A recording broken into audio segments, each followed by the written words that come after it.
we have some groundbreaking news coming out right now. We have a junior senator from West Virginia who has a resume stacked from floor to ceiling that's about to piss off every single American right now. Whatever you're doing, sit down and pay attention. She sits on the Homeland Security Committee, Climate Change Committee, Budget Finance Committee, Transportation Committee. Shelley Moore Capito is about to eradicate the entire Democratic Party.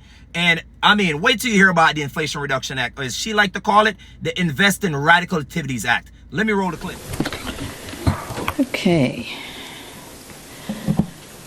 Well, thank you all for coming. And thank you, Senator Ricketts, for not just this particular topic, but Senator Ricketts is a particularly active member on the EPW committee. And I appreciate that, because I know you know it, being a former governor, probably better than some others. So interesting developments, some of them topical today. And some of you all have heard me talk about this, but I think this should be an outrage, really, to every tax-paying citizen. We're talking about the Inflation Reduction Act, which is almost 2 years old as of this August. And it also, I noticed in the president's schedule that he was getting briefed on the Inflation Reduction Act. So I'm sure he got this briefing while he was being briefed on the Inflation Reduction Act, which we have renamed Invest in Radical Activities Act, because that's what this is about. Now here's for a little bit of context. When the government decides to fund an organization or an entity, what they do is they disperse those funds to a organization, in this case the EPA, Environmental Protection Agency. The EPA now has a bunch of subdivision or subgroups beneath them that they disperse the funds to. So the government funds a government organization, the government organization funds sub-organization that reports up to that organization or is a part of that overall umbrella.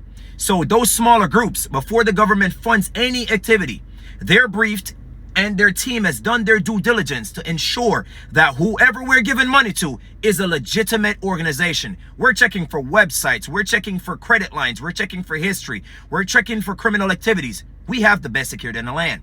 But what they're saying now is the president, the VP, the entire executive branch was well aware of every single organization that they're now funding. Let's continue.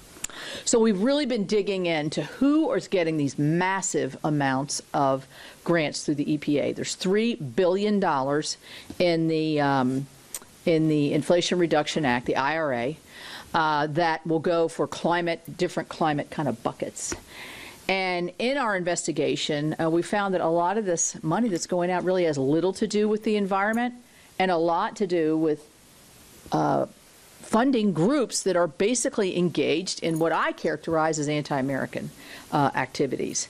They're anti-American, anti-Semitic, anti-Israel, anti-police, and anti-border security. Now this all makes sense and explains exactly why Bordazar has never been to the border, never been to the southern border, but she said she's never been to Europe. Sure, okay. Why not visit the border? Why not see what Americans are seeing in this crisis?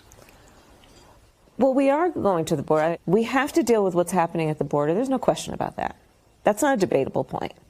But we have to understand that there's a reason people are arriving at our border and ask what is that reason, and then identify the problems so we can fix it. Citizens from all over the world are coming to America for a better life. The land of milk and honey, the land of gold-paved brick roads, the land of opportunity, the American dream, the liberty. Those are reasons people are coming. You can't go to Guatemala and try to fix corruption. Ma'am, worry about what's going on in the U.S. But let's continue. Talk to you about it. But let me just quickly put a button. Okay. Do you have any plans to visit the border?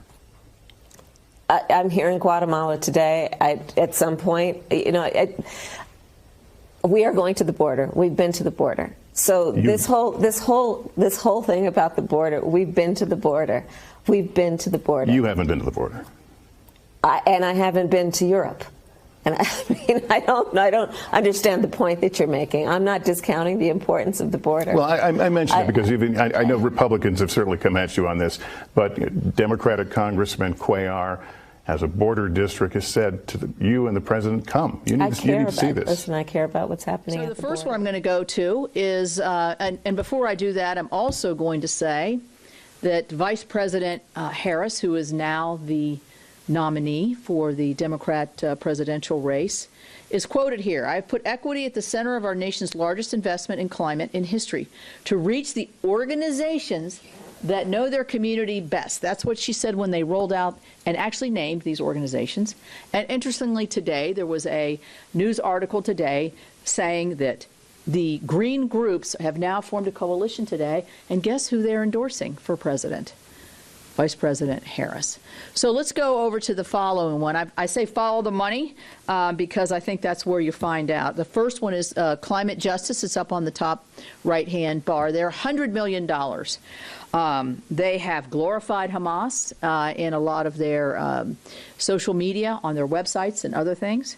And they think Israel has no right to exist. They're getting $100 million. This is a direct grant to them. Again, we have to be critically aware and do our due diligence, or own research, not just picking off clips and hints and bits off the internet, but listening to these C-SPAN forums, going online, checking out the Bloomberg articles, reading 3, 4, 5 different sources, whether it be from Twitter, Reddit, CNN, Fox, Newsmax, you name it. BBC, Sky News, Australian News. I am looking at news from multiple continents, several different angles, before I draw up a conclusion. But this right here, this bombshell also explains why Americans are struggling, suffering, and more divided than ever, because we're funding those groups. We want to keep the groups divided, so you cannot see your leaders that you put in power are stealing the equity right from beneath your feet and send it to another country. But what are your thoughts? Let me know how you like the clip. Like, comment, share. Let's talk about it.